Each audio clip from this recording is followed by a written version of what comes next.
Atile ya dololo rikicha kajelte ka Rare rikicha jarre galana kamatau Atile ya kesuma ol darbu kajelte ka Golab golon kanabba kesuma ndin kangahu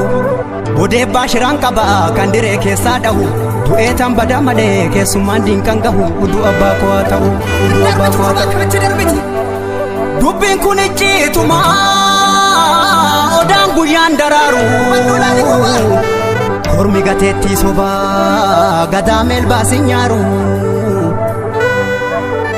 biiblee rorroon sarminee raabaaf doorii dhaqabu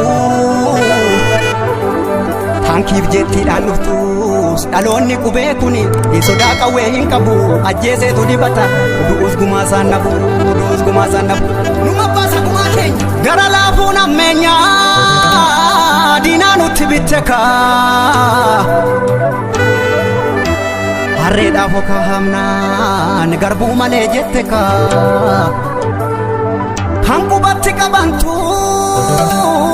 Kubaa namatti qaba Qaaraa harkaan dhaabanii booddeen shii nama guba nama haaloon baafanne nama lammiin falmanne dugdarraan dhabdu quba hamattu quba quba siin nama yaa namanaa yaa namicha fira koo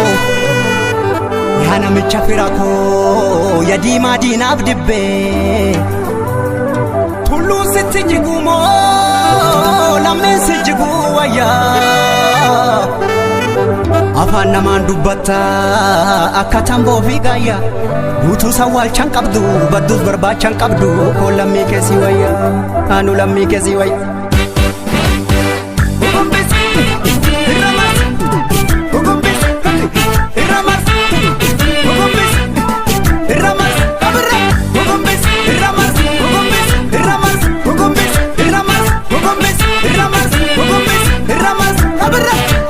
Nallofa jedhee yoo mafe nallolas jedhee yoo marafe dheeraftus karaa nanambe gurrafe garaan narrafiftu diina geerraa roorriftu akkamii lammeetti calle soorataan kan booree qabu kormatu lagaa bookkisa lafti yoo bareedin innisa hantuuta lubbuudhaan jirtu boofatu jira liqimsa diinni haqa keenya didimsa Dandeenyu hundeen buqqifna yoo ditte ilmootti guddifna diina buqqisuu dhuma qabna balman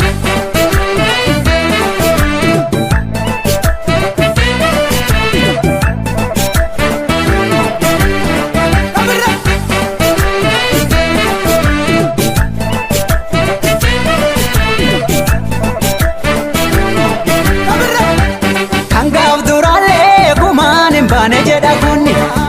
Jabaatee mirgaa biyyaa falma dhaloonni har'uma jabeessi bullaan lafee taati tiruuni mirga uumamaallee nurraa mulquuf jirti jarreeni